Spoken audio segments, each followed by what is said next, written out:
ko. Pusuan mo yung comment ko na kung nagawa mo.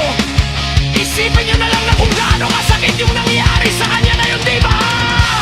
Last year of 21, namatay sa aksidente asawa ko.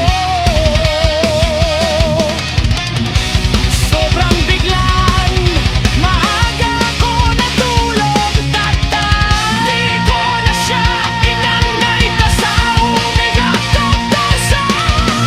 Magising na lang ako na may tumatawag sa bahay namin na naaksidente nga daw asawa ko.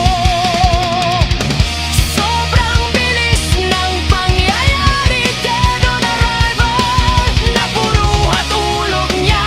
Hindi ko na siya nakitang humihinga.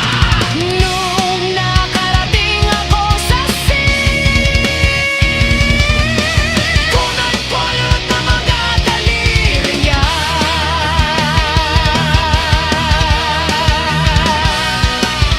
And sa ospital kami nang meron emergency, mataba, malaki, lalaking saksak, duwi ng ice pick. Kainuman mukha patay ni kaso baliktad sikmura. Anmin mga tao dungkong tao to. Amoy etchas ng dumi, ata sa salawal. Sabi sa sobrang sakit siguro, Diyos ko kuno kaya ganun guys kamorg. Parang yung sa sabungan, natama ng tari. Sa binti namatay din, naubusan ng dugo. Ganyan din nangyari sa tito ko, naubusan din ng dugo.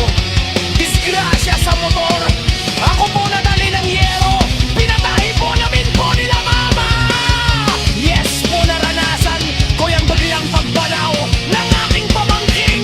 Engak nagpaturok para sa virus. Kinabukasan binumihan na agad ng buhay si tatay ko po. Kasabay ko pa nagkape nung Feb 6 ng hapon. Tapos nakipanood sa Sakbilang Bay.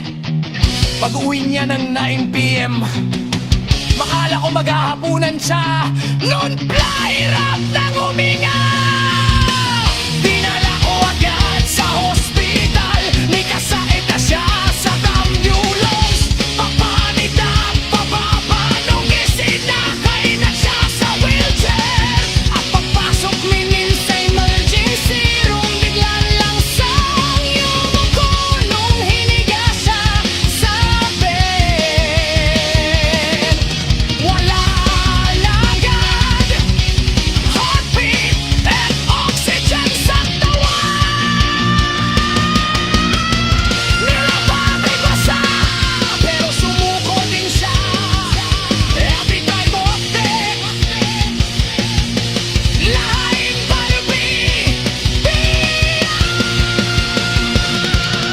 Diyos, tanong lang saan din ninyo nilalagay yung pinagkukuha ninyo sa patay? Ba't naging bolsa mo ka? Curious lang ako, halagawa dugo hayos ang mga kapsing idol matepagyan nung still ka ang view kagat nabasa ang kapsing. Delikado tilgayang grain din na iwagin. Tidog yan ang balat.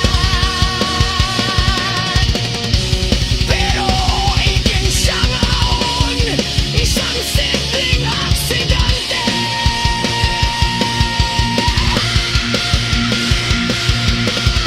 O disgrasya na pwedeng maiwasan man. Pero pag gusto nang bawiin ni Lord yung buhay mo kahit saan na lang. Pero mas open mamatay nang hindi tayo pinapahirapan ng sakit. Sumali ilang oras na siya mula nung pinawinan niya buhay.